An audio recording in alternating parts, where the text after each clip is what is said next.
जय हिंद। आज हम लोग एक ऐसे टॉपिक पढ़ेंगे जो बहुत ज्यादा इंपॉर्टेंट है। 9th-10th में 100% एग्जाम में आता ही है क्वेश्चन, ठीक है।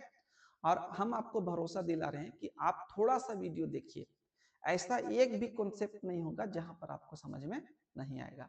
देखिए, हम लोग क्वेश्चन लाए हैं। ये है माध्य, ये है माध्यक, ये है बहुलक और ये है परिषद। ये चार टॉपिक आपके एग्जाम में 100% आएगा। सिर्फ आप ध्यान दीजिए, ज्यादा नहीं, 2 मिनट देखिए और 2 मिनट में आप अपना एग्जाम में कंप्लीट क्वेश्चन बना सकते हैं। देखिए, ये क्वेश्चन है, हम लोग को माध्य निकालना है। माध्य बराबर फॉर्मूला होता है, इस नंबर को जोड़ के बट्टा में जितना नंबर है काउंटिंग करके लिख दीजिए। यही होता है संख्याओं का योग बट्टा में कुल पद लिखा जाता है, ठीक है। तो संख्या का योग का मतलब ये नंबर जोड़ देना है, ठीक है। तो यहां जोड़ देंगे 4 प्लस लिखेंगे 6 प्लस 5 प्लस 5 प्लस 5। यही हो गया संख्याओं का योग। मतलब जितना भी नंबर आपका आएगा उसको जोड़ने का क्रम में लिख देना है और बट्टा में लिखना है कितना नंबर है गिन लेना है, 1 2 3 4 5। तो यहां पर हम लोग 5 लिख देंगे, ठीक है। अब आगे चलते हैं, जोड़ते हैं। 6 और 4 कितना हो जाएगा 10 प्लस ये तीनों को जोड़ देते एक साथ तो हो जाएगा आपका 15 और बट्टा में हो जाएगा आपका 5 हो जाएगा, ठीक है। आगे चलते हैं, ये दोनों को जोड़ दीजिएगा तो हो जाएगा 25 और बट्टा में कितना हो जाएगा 5। अब इसको काट दीजिए, 5 एकम 5 और 5 है 25। तो यहाँ पर 5 और ये हो जाएगा आपका आंसर। समझ में आया कि नहीं? बहुत इजी है। आप इस तरह का क्वेश्चन जितना आएगा आप उसको बना सकते हैं। अब हम लोग चलेंगे माध्यक की तरफ। देखिए, माध्यक क्या होता है, दो तरह से होता है, एक विषम एक सम होता है। विषम का मतलब समझिए क्या होता है।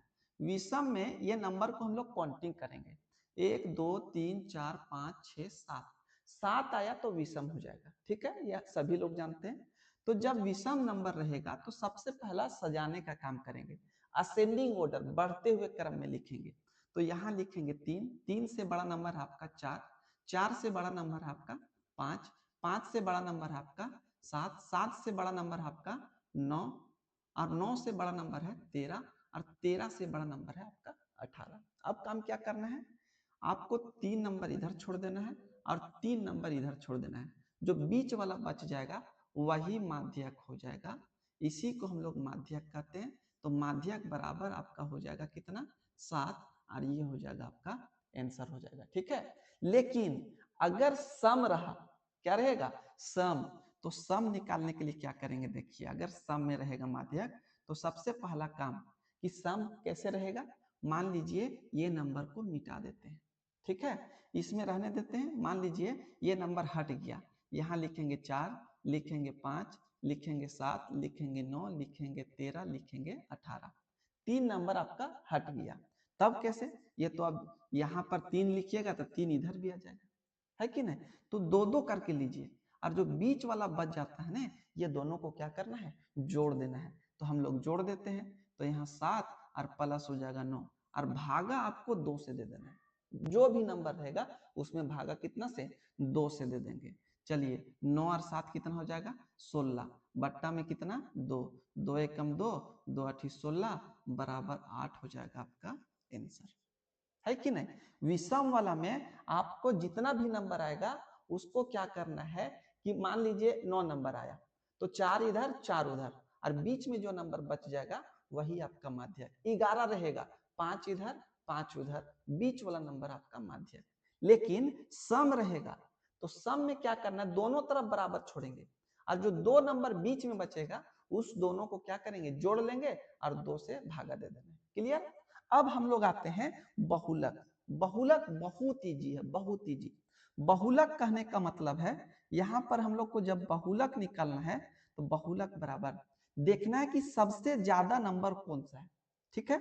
देखिए 12, 12 और 12, 1 2 और 3, सबसे ज्यादा बार जो नंबर आता है उसी को हम लोग बहुलक कहते हैं। देखिए 5 एक ही ठो है, 3 एक ही ठो है, 13 एक ही ठो है। इसीलिए ये जो 12 12 12 दिया है यही 12 नंबर आपका क्या हो जाएगा, बहुलक। बहुलक कहने का मतलब है कि सबसे ज्यादा बार, बहुलक कहने की मतलब है जो सबसे ज्यादा बार नंबर आता है वही बहुलक कहलाता है। ठीक है, अब चलते हैं हम लोग परिसर में। परिसर में यहाँ पर चलेंगे हम लोग, तो यहाँ पर लिखते हैं परिसर। और परिसर का एक फॉर्मूला है, समझिए, बड़ी संख्या लिखना है। यहाँ पर क्या लिखेंगे? बड़ी संख्या। इसमें घटा देंगे छोटी संख्या। बड़ी संख्या, बड़ी संख्या कहने का मतलब जो सबसे बड़ी है, और छोटी संख्या कहने का मतलब जो सबसे छोटी है। तो बड़ी संख्या यहाँ पर इसमें से देखेंगे तो सबसे बड़ी संख्या है 9, माइनस सबसे छोटी संख्या कह रहा है तो सबसे छोटी संख्या है 3। अब इसमें से घटा देना है, 9 में से 3 घट जाएगा तो बचेगा आपका 6, और यही हो जाएगा आपका आंसर। आशा करते हैं कि ये टॉपिक हम आपको बहुत बढ़िया से समझा पाए। ये टॉपिक 9th में बहुत बढ़िया से आपको पढ़ना है, 10th में बहुत बढ़िया से पढ़ना है। अगर आप इस वीडियो को देख लेते हैं तो आपको 9th और 10th में बहुत बढ़िया से देखने की जरूरत नहीं पड़ेगा।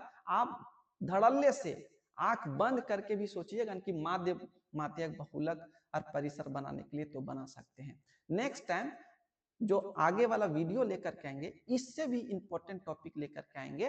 तब तक के लिए जय हिंद।